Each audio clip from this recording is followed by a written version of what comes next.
వెండి కరుంబేశ్వర ఆలయం సిమెంట్కి అంకితం చేసిన పవిత్రమైన ఆలయంలో ఇది ఒకటి. ఇది తమిళనాడులోని అమ్మపెట్టె అనే గ్రామంలో ఉంది. ఈ ఆలయంలో శివుడు కరుంబేశ్వరుడుగాను, అమ్మ అంబికాదేవిగా పూజింపబడతారు. ఇక్కడ స్వామి షుగర్ వ్యాధిని నయం చేస్తాడనేది నమ్మకం.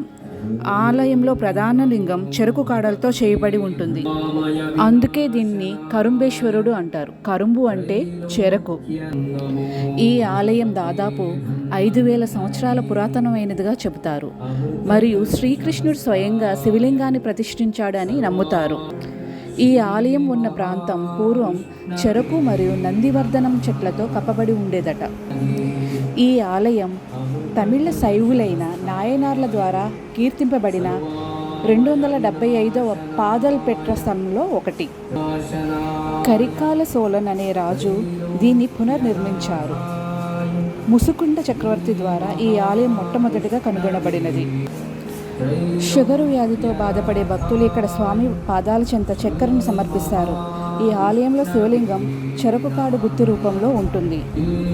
ఈ ఆలయం దేశంలో మధుమేహ వ్యాధిని నయం చేసే ఏకైక ఆలయంగా భక్తులు నమ్ముతారు. ఈ ఆలయాన్ని మొఘల్ రాజులు దాడి చేయటానికి వచ్చినప్పుడు చీమలు ఆలయాన్ని రక్షించాయని కూడా నమ్ముతారు. ఈ ఆలయం షుగర్ వ్యాధి నుండి ఉపశమనం పొందటానికి కోరుకునే భక్తులకు ఒక పవిత్రమైన గమ్యం. స్వామికి అభిషేకం చేసిన విభూదిని ఇక్కడ ప్రసాదంగా ఇస్తారు. ఈ విభూదిని 24 రోజులు క్రమం తప్పకుండా నిష్ఠతో మడితో ప్రతిరోజు ఉదయం దేవుడికి పూజ చేసి దీపం పెట్టి పరగడుపున గ్లాస్ నీటిలో చిటికెడు విభూది వేసుకొని సేవించాలి. ఏమిటండి ఇలా తాగిన వెంటనే షుగర్ నయమైపోతుందా అనుకోవచ్చు. అలా కాదండి. ఏంటంటే షుగర్ 500 అలా ఉన్న వాళ్ళు ఏంటంటే క్రమం తప్పకుండా 24 రోజులు ఇది చేయటం వలన మన షుగర్ లెవెల్స్ క్రమేణా తగ్గుతాయి అన్నమాట. 5000 సంవత్సరాల నాటి క్రితమైన గుడి అంటున్నారు. అప్పుడు షుగర్ ఎక్కడుందండి? అదేనండి చెప్తున్నా. 5000 సంవత్సరాల నాటు మధుమేహం అనే వ్యాధి లేదు. క్రమేణా ఈ కాలంలోనే మధుమేహం అనే వ్యాధి బయటపడుతుంది. మరి ఈ గుడి దేనికి ప్రసిద్ధమైందని మీరు అడగవచ్చు. శాస్త్రాల ప్రకారం పూర్వకాలంలో అయినా ఇప్పుడైనా సరే మనిషి తన జీవితకాలంలో 4448 వ్యాధుల బారిన పడతాడంట. ఇక్కడ విభూతిని ప్రసాదంగా సేవించటం వలన ఈ వ్యాధుల నుంచి ఉపశమనం పొందుతారనే నమ్మకం ఇక్కడ ప్రగాఢంగా ఉంది. క్రమేణా ప్రస్తుత పరిస్థితుల్లో జనాలకున్నది ఏంటంటే మధుమేహ వ్యాధి. ఇది తగ్గుతుంది అని ఆ గుడిని ప్రసిద్ధి చేశారు.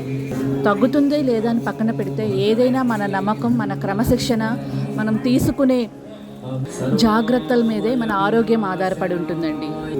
ఉదయాన్నే ఓం శ్రీ వెన్ని కరుంబేశ్వరాయ నమః అనే మంత్రాన్ని 24 సార్లు జపించి తర్వాతనే ఈ విభూది వేసిన నీటిని మనం సేవించాలి. ఈ గుడికి కర్ణాటక నుంచి, కేరళ నుంచి జనం ఎక్కువగా వస్తున్నారు. వచ్చిన ప్రతి వారు చెప్పటం ఏంటంటే మాకు షుగర్ తగ్గిందనే చెప్తున్నారు. కానీ ఈ కలియుగంలో కూడా ఇలాంటి ఒక టెంపుల్ ఉండటం అనేది చాలా ఆశ్చర్యకరమైన విషయం.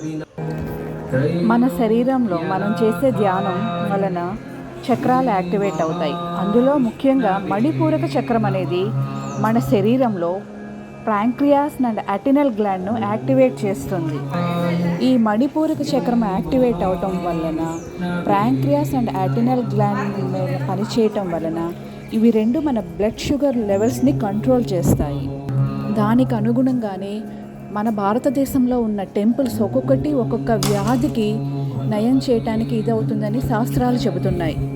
ఈ వెన్ని కరుంబేశ్వర టెంపుల్ అనేది మణిపూర్వక చక్ర స్థానాన్ని యాక్టివేట్ చేయటంలో చాలా పవర్ఫుల్ అని చెబుతారు. మనం ఈ విభూదిని ప్రసాదంగా తీసుకునేటప్పుడు కూడా ఈ మణిపూర్వక చక్ర ఉండే స్థానంలో మన చేతిని పెట్టి ఓం శ్రీ వెన్ని కరుంబేశ్వరాయ నమః అనే మంత్రాన్ని 24 సార్లు పఠించిన తర్వాతే ఈ ద్రావణాన్ని మనం తీసుకోవాలి. కొంతమంది ఇది మూఢనమ్మకం అనుకోవచ్చు, ఏంటి ఇది అనుకోవచ్చు. కానీ అండి, ఇక్కడికి వచ్చే జనాలు, ఇక్కడికి వచ్చే భక్తులు నేను స్వయంగా చూశాను. వాళ్ళ అనుభవాలను స్వయంగా చెప్పారు. చాలామందికి ఈ వ్యాధి నయం అవుతుందంట. మనం కూడా ప్రయత్నిస్తే ఏముంది, అంతా సర్వేశ్వరుడి దయ. ఓం నమః శివాయ. ఓం శ్రీ ధన్వంత్రే నమః. ఓం శ్రీ ధన్వంత్రే నమః.